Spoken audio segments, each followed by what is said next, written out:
Hey, welcome to the Strong Roots podcast. My name is Kristin Hill, and we are so excited that you're tuning in today. Our prayer is that you would move one step closer to Jesus through this series. So go ahead and check out this next episode. Hey, Strong Roots, welcome back. We are in our warrior season, and I'm here with Nina, and we are talking about a family of warriors. And I wish you all could know her. I feel truly blessed that I get to, but she is one fierce warrior, and she leads her family amazingly.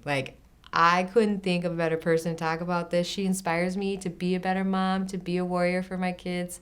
So thank you so much for agreeing to do this. I can't wait for them to hear what you have to say on this topic. Thank you. Thanks for allowing me to share what I've learned from wise people who are farther along the road than I am. So thank you. Yes. Okay, girls. So in a family, each member has a role as a warrior. What have you learned about the father's role as a warrior? What I've learned about the father's role is that it's kind of fourfold. So he serves as the pastor. Yeah. So he's leading in the way of reading the Bible, praying for his kids, serving, ensuring that we're in church and that sort of thing. And granted, the mom does that too, but his role is just kind of leading the family, as the head of the household. Mm-hmm. And so that looks different for every family. And so in our family, it just kind of looks like Mike's faithful leadership. So he consistently is serving at church. He consistently is providing for us through his work and that sort of thing. And, just looks for opportunities to have fun with our kids and to be able to just show them joy of life. Yes. God came to give us life abundant, and so Jesus came to give us life abundant, and so he leads in that way as the pastor. Okay, so I know you. Mm-hmm. I said she's fierce, but you like to lead. Yes. How do you lay down your life? Because there's a lot of women who are like, I do too. Yes. How do you allow your husband to be the warrior when you want to maybe sometimes, I feel this too, get in front and be I'm going to be the warrior today. I'm learning. Yes. I have a really awesome mentor who has taught me how to be an excellent wife, as far as the Love Dare was a really helpful tool that we used.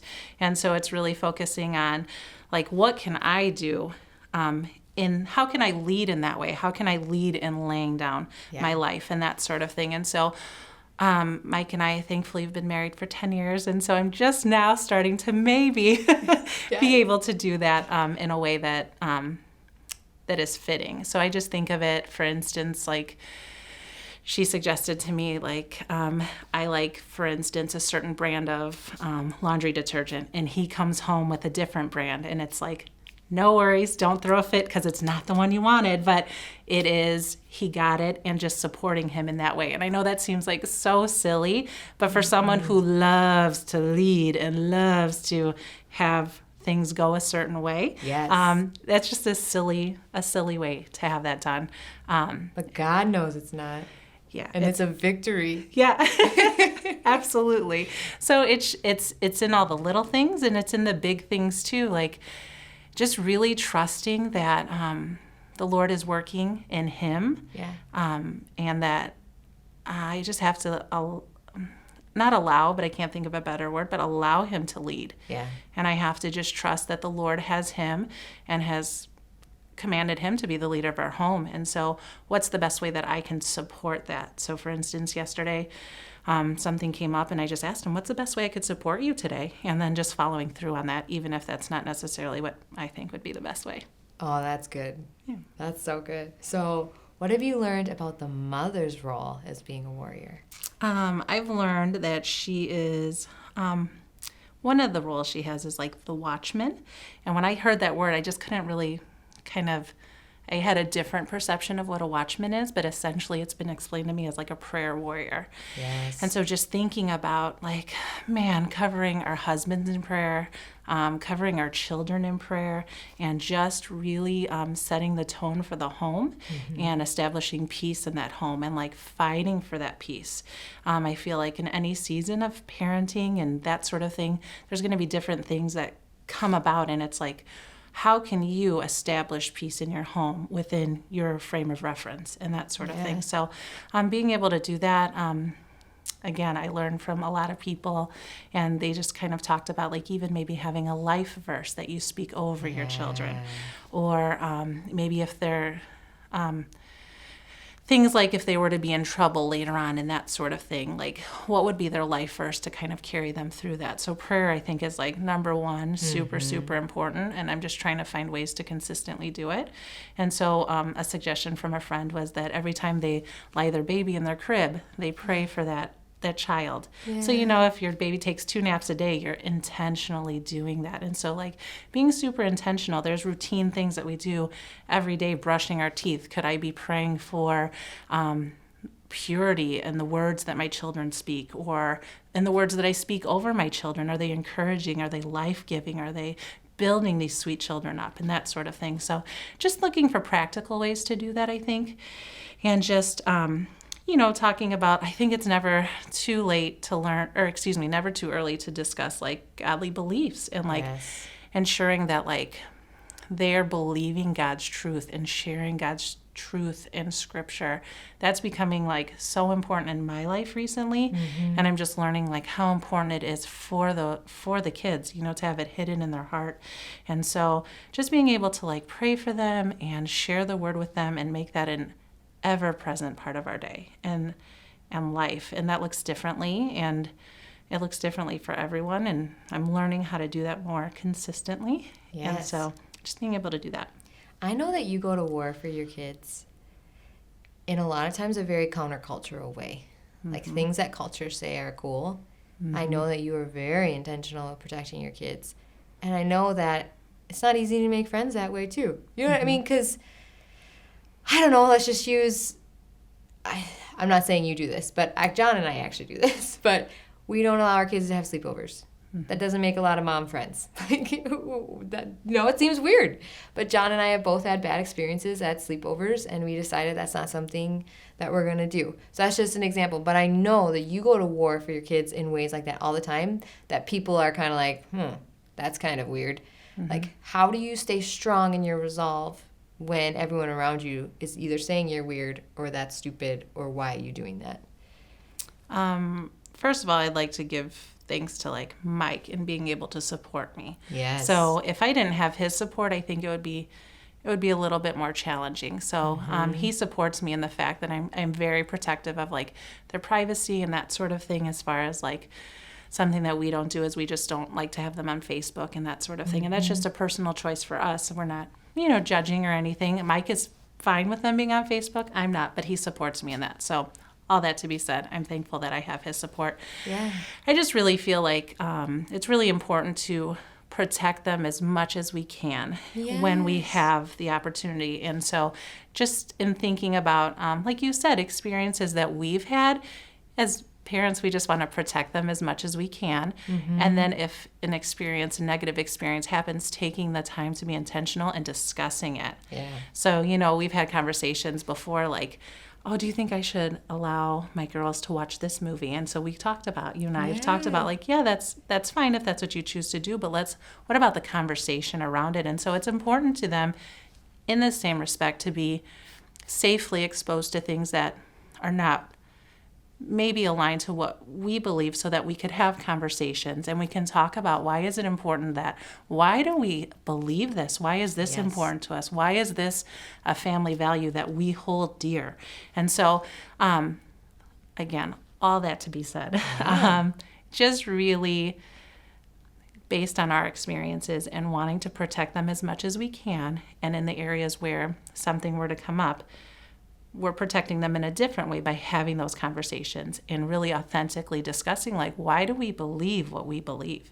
Right. And letting them ask why. Absolutely. Because I feel like giving our kids an opportunity to question at any age is huge. Absolutely. When we shut them down and say, because I said so, or because this is the way, like, I feel like they're so much more likely to rebel in the future. And when they do not understand the why. Absolutely. So I love that. I love that you guys model that. So, girl, what have you learned about training your children to be warriors? How does that look in everyday life? So, in the Bible, it talks about how the children are arrows. And so we just want to ensure that we are trying to do all that we can to point them towards God's intended target for their lives. And so just thinking about, what can we do to shape and to mold and to train up the next generation of fully devoted followers of Jesus. And so we do things like we pray with them daily. And if something comes up, like we just show them authentically what it means. Like if I'm nervous about filming this podcast, we could be praying about it. Or when we lost a family member. And so, that's hard, and they need to know that it's hard, and they also need to know, where does our strength, where does our help come from? Yeah. And so just being able to involve them in that, and I just know being able to read the Bible with them, and just, I just remember in my darkest moments, scripture that will just naturally come to mind. Yeah. And so it's just really cool to be able to provide that opportunity for them and developing it at a young age. Oh, anything practical that, I know you listed some that you're like, ooh, I wish I would have had somebody share this with me earlier on how to get my kids on target. Anything practical that they can... I don't know anything practical necessarily, but I did learn something about really talking about the why and the heart of the matter. Yeah. So as children grow and they're becoming, growing to a certain age, you just want to ensure, like, what's their heart motive behind it, right? And that sort of thing. So I'm trying to think of something practical. Yeah. Something that comes to your mind? Well, no, not the question I answered, but I just heard this the other day. I don't know if this is relevant. Maybe someone needs to hear this, but somebody just told me that and I'm not going to word this probably right, but when your kids, what they get disciplined in the most, what like their bad behavior in our eyes, a lot of times is what they're made for. Like if they're over talkative in class, they're made to speak. Like if they're a know-it-all, they're made to be inquisitive. And so talking about those arrows, honing in and investigating our kids, I feel like you're such a good investigator. Your kids, and I really respect that. But I think every kid is so uniquely made that knowing them and knowing what kind of arrow they are is huge. So how I see you do it. How do you get to know your kids so well and become an investigator every day the way you do? To your point, just in having conversations with them, figuring out what's their why behind, we don't always know, and it's not always appropriate to ask, why did you do that? But obviously there's some reason why that decision was made. And so what's the why behind it? And just really hearing them, if we could just hear and take the 30 seconds to hear what's going on, then we just get an insight to who they are and to be able to, like you said, cultivate that into who God created them to be. And, when we were expecting our third and you had prayed with me and that sort of thing and just praying over what our third will add to our family. It's something that our family needed. Yeah. So obviously we're a unit for a reason. God intentionally called us together for a reason. We all have unique gifts and talents, and they're all symbiotic or whatever. I don't know that's the word I want to use, but we're all intertwined for a reason. And so in areas where maybe I'm possibly weak and that sort of thing, and the Lord is growing me in that area, maybe that's an area where I'm helping to develop, one of my children where they're going to be strong in that area and that sort of thing. So it's just interesting to see the family dynamic and how we all are on mission together. Ooh, so good. So what role does extended family play as warriors? I just think it's really interesting how they say it takes a village to raise a family. And so our extended family includes family friends, so friends that we've made family. And so it's really important, like I said before, it's important in the relationships that our children have and who we have, and do we have similar values and that sort of thing, but also being able to expose them to different things, different ideas, different lifestyles, so that when they're under our care, they'll be able to learn and to be able to truly, authentically, hopefully choose to follow Jesus. Yeah, through it. Absolutely. So they just, in the time that they spend with other people, they're all learning experiences. and so doing whatever we can to protect them and keep them safe, but at the same time exposing them to things that are maybe, just learning experiences. How do you get your kids to be on mission with you and Mike? We bring them along. Yes. We try to spend as much time with them as we can. So if I'm serving, they're like here with me now. Yes. And yes. so we have conversations like, okay, if Mama's busy doing something on the iPad, it's because there's a chance I'm doing something for church. Or where's Papa today? Oh, Papa's playing the drums today. Absolutely. He gets to play the drums. He gets to use his gift to glorify God in this way. And so just really being able to show them and have them come alongside, because I've read in a book where they talk about how like we're on mission together. Like they're whatever your calling is, it's not a hindrance to your calling. They're called to come alongside of you and that sort of thing. So just letting them see like authentic faith lived out. Oh, I think that's one of the best gifts we can give our kids. Okay, so challenge. What have you found to be helpful in developing your family as warriors? Asking the why. So why are we doing what we're doing? I think that's really important. Having vision, like, again, the why. Why are we doing what we're doing? Where are we going? What's our end game here? And just loving God and loving others, and being able to just show our children what it looks like to walk following Jesus. Like, life can be hard and challenging, and we can do hard things through Jesus. And so we've had our own experiences recently where even my littles had to do hard things, and they found out they can do it through Jesus. And and just spending time with them and being really intentional with our time is very important. Any resources for mamas watching or dads watching that like, I want more of God in our family. I want to raise them up in the way they should go. Like, is there anything you guys use, whether it's a certain Bible or whether it's an app or just conversations you have, anything you use on the weekly, on the daily that you'd recommend? So Parent Q is a great one. Yes. They have videos and just more in-depth discussion about the Bible, and it's tangible for littles. And I personally, as a mom, enjoyed the book The Warrior We Call Mom, and there's a Bible study plan, a new version. I thought that was super helpful. Mike picked up a book that Pastor John had recommended. It's like 365 conversations or sticky situations. I can envision the book in my mind. Just being like a consistent learner and just, I don't know. I just think sometimes the best resources are the people that are in your life that are a little farther along down the way. Like, it's easy for me to discuss this now as a new mom of littles, and I'm sure there's going to be different things I might say as they grow older and obviously different situations. Absolutely.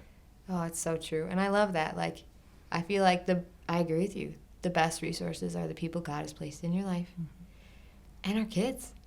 Like, getting to know them, like you said earlier, and really discovering who they are. Like, they're our best resources in how to raise them. Absolutely. Because they're so unique, right? Yeah, absolutely. So anything you want to say, anything on your heart that you're like, I really want to say that, but I didn't get a chance, that you'd want to share with our listeners?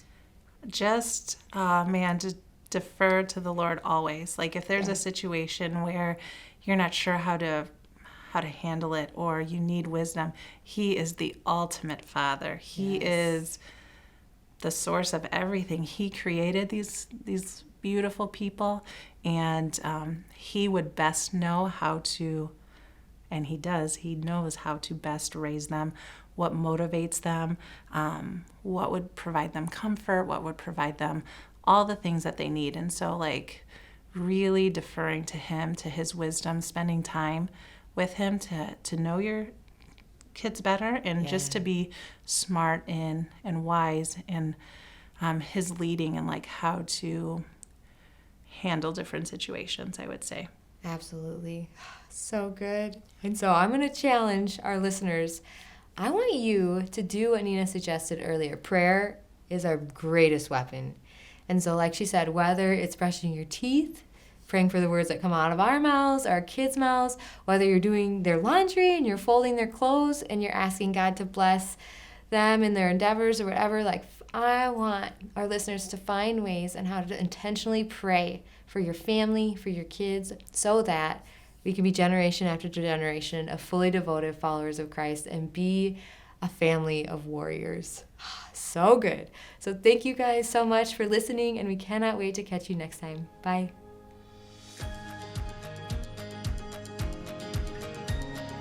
If you enjoyed today's episode, make sure to follow us on our other social media platforms. We don't want you to miss out on any future content. Thank you so much again, guys. I hope you have a great day. And I want you to know I am personally praying that your roots stay strong.